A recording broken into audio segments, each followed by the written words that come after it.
Now, the latest from ITV News Meridian in the south.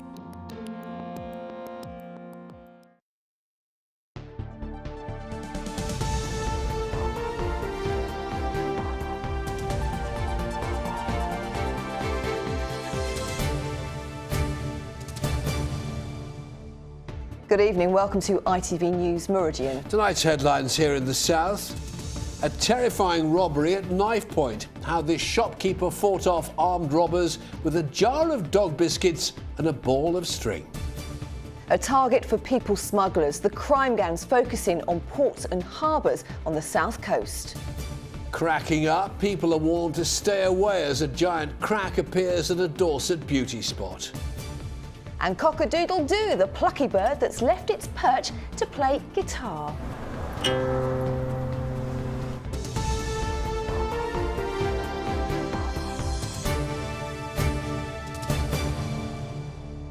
Good evening. He was threatened with a 12-inch knife during a terrifying armed robbery, but a brave shopkeeper gave two masked men way more than they bargained for, fighting back with a jar of dog biscuits and a ball of string. Well, the moment one of the robbers lunged at Juma Caracas with the blade over the counter of his shop in the quiet fishing community of Muddyford near Christchurch has all been captured on CCTV. Yes, armed with anything he'll get his hands on, Juma says he's proud he managed to chase them away. Well, Martin Dowse has his story. Minding his convenience store on Saturday night suddenly turns into a nightmare for Juma Caracas as two men burst in, one with a knife, demanding money from the till. Instinctively, Juma grabs the nearest thing to defend himself with, a jar of dog treats. Watching his brave actions with me a few days later behind the counter where it happened, he's proud, but at the same time clearly shaken. I knew that he was going to kill me, if I let him. You got the jar there? Yeah. Were you just thinking, I need to threaten him back with something? Yeah, exactly. As you see, when he tries to coming in, look here, I throw at him, Because he was coming in, I said, I must do something. I throw the jar at him. But with his accomplice standing watch at the door, the robber isn't giving up easily and continues to thrust the knife at Juma. Yeah, I was trying to grab something here under the counter, but I couldn't find anything, you know. First thing I grabbed that string. Armed next with a giant ball of string, Juma continued the gallant defence of his shop, taking a slight cut to the hand from the knife. Do you remember making a decision in your mind? I'm going to stand up to them. Yeah, you know, I work like very hard. I work all day for this. I got family, you know. I'm not going to give my money to two idiots. The robbers finally give up and run off after Juma picked up his chair to defend himself. He now says he doesn't know how he managed to fight them off. He feels anxious behind the counter and says shopkeepers like him need to be allowed better self-defence. They should give us something, you know, maybe taser gun, for example, just to scare them, you know, not to hurt them. But if they knew we have something to protect, they won't try, you know. When I watched the CCTV with the police, then I start shaking, you know. I said, I'm very lucky to survive, you know. Two men aged 24 and 21 have been arrested and released on police bail. Martin Dowse, ITV News, Muddyford. Goodness me, what a brave man. And you can see that amazing footage again and get all the South's news on our website. The address, as always, itv.com/Meridian. In other news, 3 people, including a 12-year-old girl, have been badly injured in a crash outside a school in North Dorset. The 4-car pile-up happened at Port Regis School near Shaftesbury this morning. The girl, a 40-year-old woman and a man were flown by air ambulance to Southampton General Hospital. A second 12-year-old girl was also injured. The road remained closed for much of the day. Friends and family have gathered in Brighton to remember their friend who was killed over the weekend. Flowers, messages and balloons were left in memory of 23-year-old George Yashuk, who died when he was hit by a lorry after a fight spilled out onto Western Road in Hove in the early hours of Sunday morning. To me, George was my brother. I don't have a brother. We lived on the streets together. We lived in hostels, squats, everything together. Been stuck for words, so I haven't know what to say to anyone. I haven't been myself. No one probably has, to be honest. He was such a good kiddie. He meant the world to me. He was always there for everybody when you needed him. He would always put a smile on your face. He would make you laugh. I remember him as just this life and soul of the party, the brightest star. He'd be up there partying, you know. Migrants have been paying up to £10,000 each to cross the Channel to harbours along the south coast and avoid the well-patrolled ports of Dover and Calais. A report from the National Crime Agency says smuggling in inflatable boats to harbours like Newhaven, Portsmouth and Weymouth is on the rise, with trafficking migrants a multi-million-pound business. Well, the NCA says too many British ports have become porous for people smugglers, and unless security is tightened, such traffic will continue to rise. Andy Dickinson has our report. A group of immigrants caught by camera phones leaping off a boat in Eastbourne's Sovereign Harbour, months after 35 were found smuggled into a shipping container at Tilbury Docks. They included 13 children, one man died. And now evidence that organised gangs are switching their attention from Dover to ports across the south, including Newhaven and Portsmouth. Migrants have been paying up to £10,000 to cross the Channel in inflatable boats as people smugglers seek new routes to avoid tight security. Others paying more than £13,000 to travel by air, some £400 to be hidden in freight trains. The very nature of this type of clandestine migration is that you don't know that it's happened until you can actually see it or find someone. But there have been reports for some time, particularly on the south coast, of small vessels being washed ashore or left. The National Crime Agency says its people smuggling task force is now the largest of its kind in Europe, with hundreds of British criminals being investigated. Today's report bringing with it calls to once again tighten security. These aren't people that are going to come and do any nastiness to us. They're normally people that are desperate. But we've really got to make sure that they stop at the French border. It's going to be as dangerous as crossing the Mediterranean. I think people will start realising that. But as I say, if anybody sees anything suspicious, they must report it to the police immediately. Details in this report also show the lengths many of these migrants and refugees will go to reach our shores. Some smugglers lowering their prices for them to risk travelling in dangerous weather. For whatever reason, their desperation is plain, with plenty willing to take advantage. Andy Dickinson, ITV News, Newhaven. An aeroplane which crashed in Hampshire, killing a married couple and seriously injuring their 6-year-old son, was seen swivelling in the sky before it came down. An inquest has heard how their light aircraft, which took off from Bembridge on the Isle of Wight, crashed in woods just south of Popham Airfield on January the 3rd last year. Lewis and Sally Tompkinson died at the scene. Their son George survived.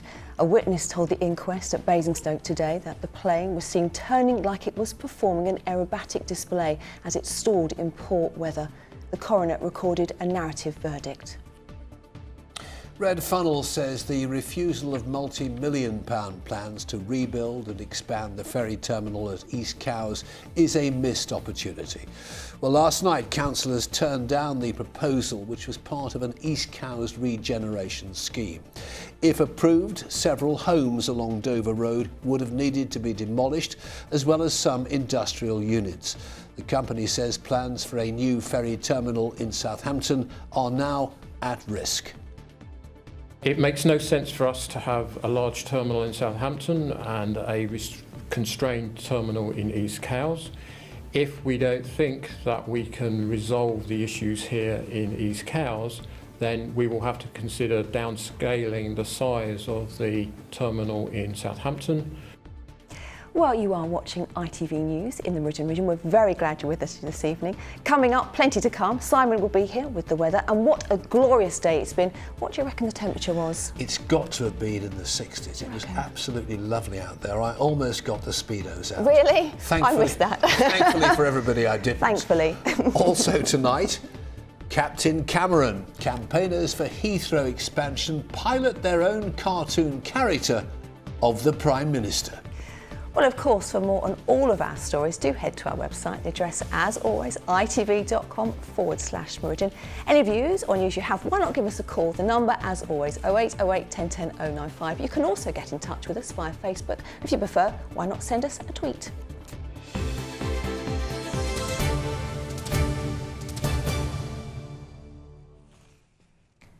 Now, there are fresh warnings tonight about the dangers of our crumbling coastline. Large cracks are opening up in cliffs east of Weymouth in Dorset. Well, geologists say the land between Bowleys Cove and Redcliffe Point is still moving, and walkers and holidaymakers are being urged to stay away, as Duncan Slightholme will tell us. If cliff tops had fingers, you'd say this one's hanging on by its nails. The cracks are clues to huge forces heaving this ground from its footings. As the base of the cliffs washes away, the top is sucked down. You get a really good indication here of what's happening. As the top layer drops down, the ground is literally torn apart. Geologists say the movement here has accelerated in recent weeks. In the last day, it's moved down another 25 centimetres. They describe it as a rotational landslide. So what we've got is a set of layers of limestone that are able to soak up water like a sponge. So in very wet periods, they get very heavy. Underneath them are layers of clay, which the water can't pass through, of course. And when that whole set destabilises, it turns and rotates as the bottom drops away, the back tilts away, and these cracks open up in these massive rotational landslides, and they chop up the coast path and make things a little bit more dangerous. It's unstable, that's for sure. If you mean how quickly it's going to move, then I would say that it would be surprising if this went in a big sudden whoosh. You know, the land slipped away in one sudden big go. But it is going to move. I think it's going to continue to move for the next few weeks, months, or maybe even years. We're going to continue to see this shifting, moving downwards, collapsing. The cracks are opening up, becoming deeper, wider, and also new cracks propagating out along the coast path. I don't think this is finished yet. Sally and Rob Ailes have been walking here for decades, watching as the cliff top has edged further and further back. It's quite horrific, the movement there is now.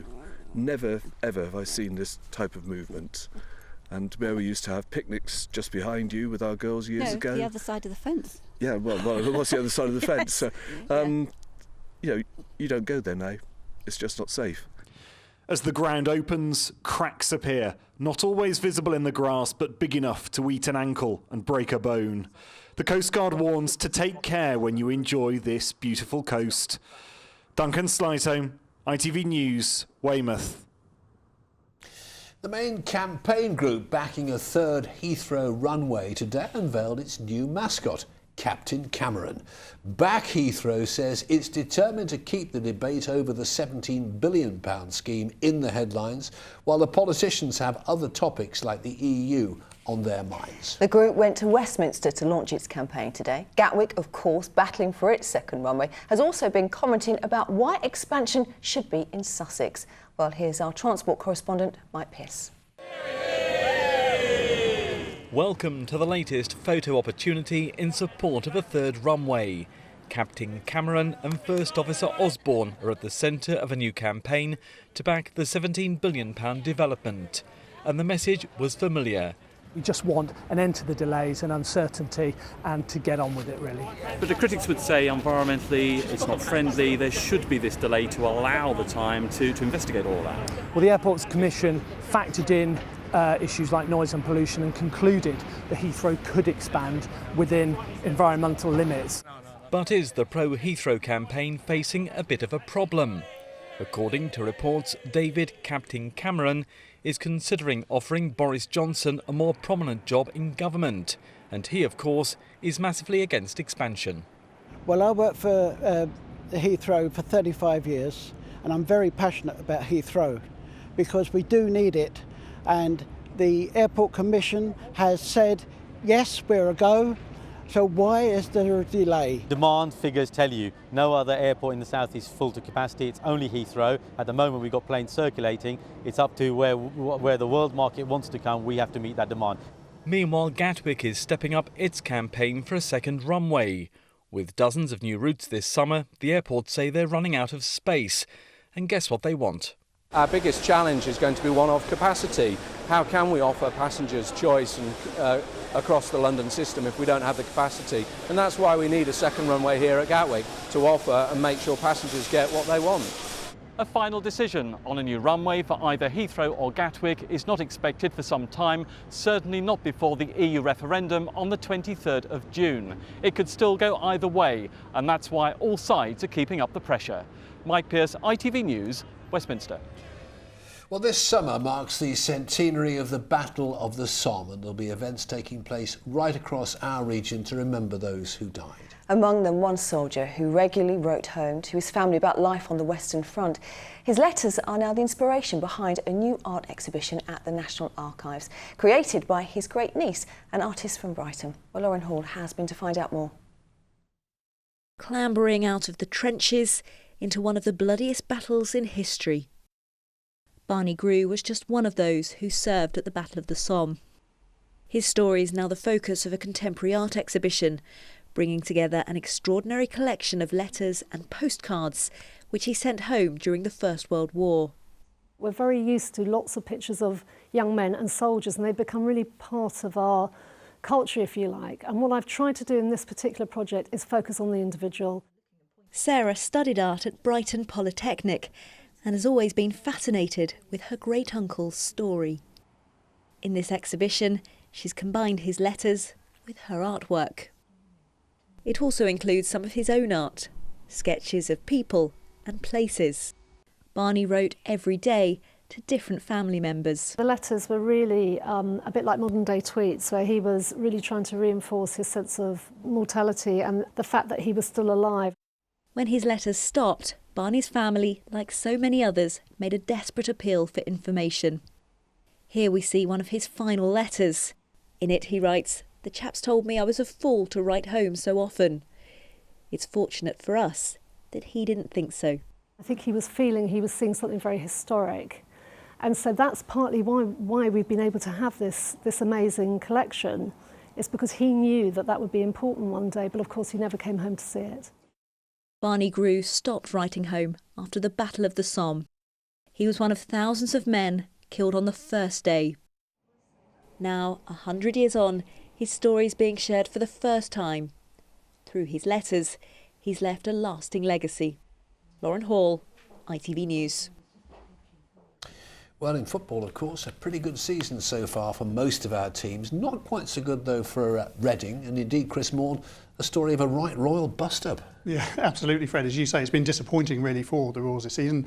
Reading season hit a new low with two of their own players scuffling with each other during the match at Middlesbrough last night. The Royals missed a golden chance to win the game before being beaten in the dying seconds. For an underperforming Reading side, this trip was always likely to prove a tough proposition. And Emilio Ensu gave promotion-chasing Middlesbrough the lead inside 10 minutes. Reading have struggled in front of goal this season, but they hauled themselves level when Simon Cox snapped up his first of the season. The frustration in the Royals' camp seemed evident when skipper Paul McShane and midfield player Danny Williams squared up to each other. Manager Brian McDermott said he didn't see the clash. In added time, the Royals had a great opportunity to win the game, but Mathieu Vidra skied his shot. And the hosts went down the other end to clinch a 2-1 victory. It lifted Borough to the top of the Championship, 4 points above third-placed Brighton. Well, elsewhere, Michael Appleton has extended his contract at Oxford United. Appleton's team looks set for promotion from League Two. They're second in the table with 5 games to play. He's agreed a new deal with the club, which took more than 30,000 supporters to Wembley for the final of the Johnstone's Paint Trophy. Now, the first woman to sail solo both ways around the world clearly enjoys a challenge. But Dee Kafari says one of her most testing yet rewarding projects has been teaching women in Oman to sail. And the Hampshire yachtswoman told Sally Simmons she's had to adjust to a huge cultural change.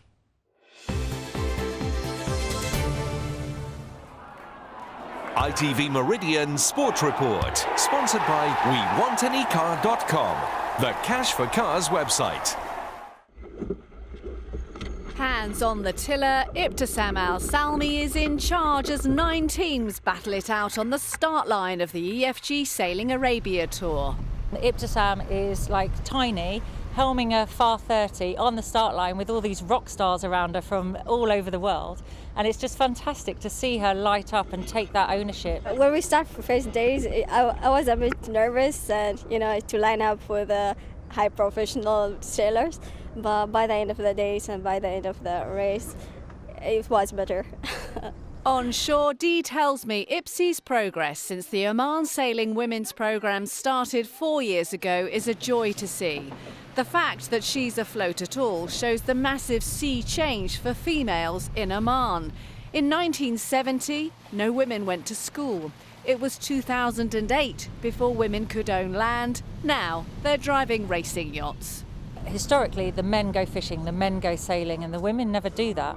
So this is really actually changing boundaries quite hugely, and it's quite strange for me, from my culture, to come here and realise how much we're trying to change things. And it's a slow process. The women never tried this sport before, so we're trying here to, change the idea a little bit and, tell the people that women also can do it. Frenchman Sydney Gavinier might have won, but Ipsy's achievement under Dee is the sweeter success story here. Sally Simmons, ITV News, Oman. Looks great there, doesn't it? Well, staying on the water, and Weymouth sailors Charlotte Dobson and Sophie Ainsworth are currently in a bronze medal position at their European Championships in Barcelona. The pair have moved up to third at the halfway stage of the event. They've been selected to compete in Rio after just 3 years sailing together, and this is the first time the 49er FX class will be seen at the Olympics. Good luck to them. Just, less than 4 months now until the Games in Rio. It's 4 months, crikey. It's coming soon, isn't it? Chris, thank you very much indeed. Now, he's a friend of ours here at ITV Meridian, and we've been following the story of Alex Lewis, who had all 4 limbs amputated after contracting a rare and deadly infection. Yes, he's a fighter and a survivor, and has already been cycling and has taken part in a skydive. Now, though, he's preparing for a challenge that would test even the most able-bodied. Yes, he's planning to join an expedition kayaking around 250 miles through the freezing waters of Greenland. Where else? Where else, indeed. And Kerry Swain has been to see this quite remarkable man in training. The attachments on his artificial arms aren't working properly and his left stump is bruised. But Alex Lewis is tackling this new challenge with his usual quiet courage and humour. Steep concrete steps made even getting down to the river difficult. Alex undaunted, if a little dirty. He lost his arms and legs and nearly his life to a rare Strep A infection, but his spirit is intact. The day started in the outdoor pool of an activity centre. Alex told me he hadn't been kayaking since he was 11 years old, a little anxious about capsizing. He's tried swimming since losing his arms and legs without success. I just sank almost immediately, so we have to work out what sort of buoyancy aid is going to work best in the situation. So yeah, I'm a little bit nervous about it, I think, but probably outweighed by excitement. They rolled him anyway, several times, and he knocked the tender stump of his leg. At least he floated. So pull in, knife out, pull in, knife out. And was soon kayaking with confidence.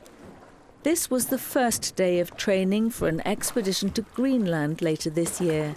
Alex will join amputee soldiers kayaking 30 miles a day for 8 days. He's already been skydiving with the charity behind the trip. The Pilgrim Bandits organise tough physical challenges for severely wounded servicemen to show them life is worth living again. So impressed by Alex, he's become their first civilian ambassador.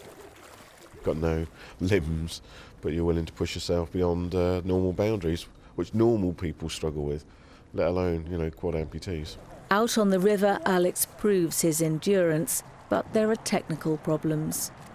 The left arm malfunctioned almost right at the start, so we didn't have a decent grip on the paddle all the way through. And then once we try and resolve that with 2 or 3 different measures, then the elbow joint refused to lock. Just towards the end, I was saying to Glyn that, what I do for hands and wrists right now. And how much does the hope of doing this help make up for the terrible loss that you suffered? Massively. Just to get an inkling of, what we could do in the future and what's out there, what we can do in years to come is brilliant. He's done well. He's a bit extraordinary actually, because he's actually even surprised the training team. So if he's chuffed, we're hell of a chuffed. He's done really well. We just need to go back to the drawing board and just iron out those little problems. You don't think he's taking on too much? No, never. No, definitely not. Alex may have the right mental attitude, but he needs the right prosthetics. The NHS doesn't provide the high-tech limbs he wants, so he must pay himself. And he still needs another £100,000 for legs. Raising money so he can live as normal a life as possible, another hurdle he's determined to overcome. Kerry Swain, ITV News. He is amazing. He absolutely is, isn't he? Gosh. Here's a story to end with. The hand-reared chicken rescued by an animal charity has been showing off his talent for music.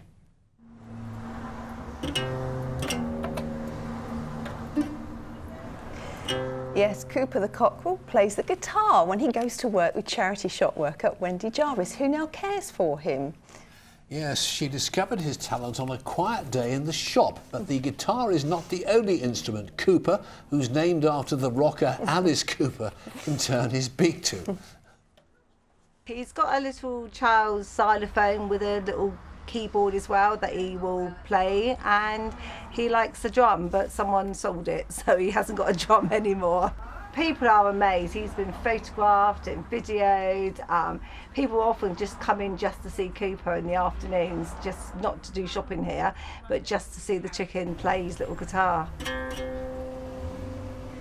I think Britain's Got Talent next year.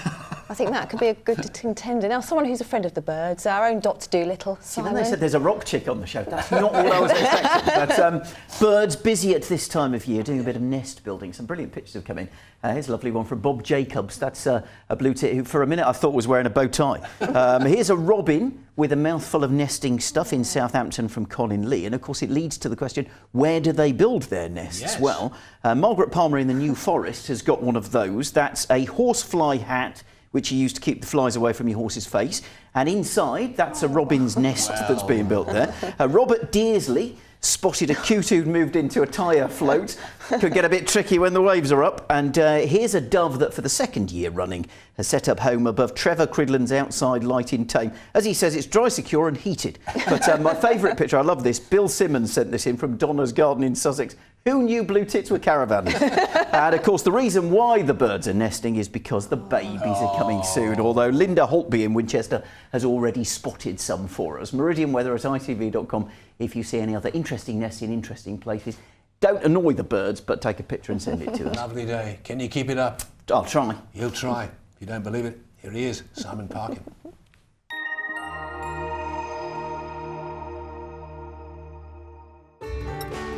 From blizzards to pool, driving through Europe. Eurotunnel the Shuttle sponsors ITV Meridian weather. Well, as planned, it was a bit of a murky start while Stephen was walking the dogs in Dorset this morning, and through the day we've seen a few perky showers popping up, but things are going to change weather-wise because just now we've got a weather front sitting across the UK. To the south of it where we are, that's where we've got the warm air, hence temperatures again up to around 17 degrees in some parts of the region. Further north, much cooler, but over the next couple of days we're going to see that weather front slip southwards, and by the weekend temperatures will be only just into double figures, certainly a fresher feel. On the plus side, though, there'll be high pressure out to the west, and that means things will be a little bit more settled. Speaking of unsettled, a few more showers knocking around this evening. Side of an odd lingerer. We're in for a dry night, though. Cloud increasing through the night, so it shouldn't be too nippy. 6 or 7 the overnight low. And it might make for a bit of a cloudy start tomorrow, but that cloud's going to break through the morning. We'll get some decent sunny spells on the go by the afternoon, but once again, the risk of a few showers cropping up, although many of us will stay dry. Not quite as warm as today. Temperatures still up to around 14 or 15. High tide, Portsmouth 5 to 5 in the morning, 25 to 6 in the evening. Eurotunnel the Shuttle sponsors ITV Meridian weather.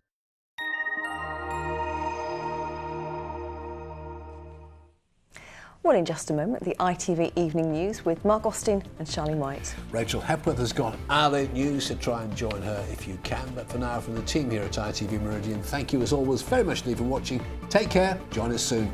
Bye-bye. Bye-bye.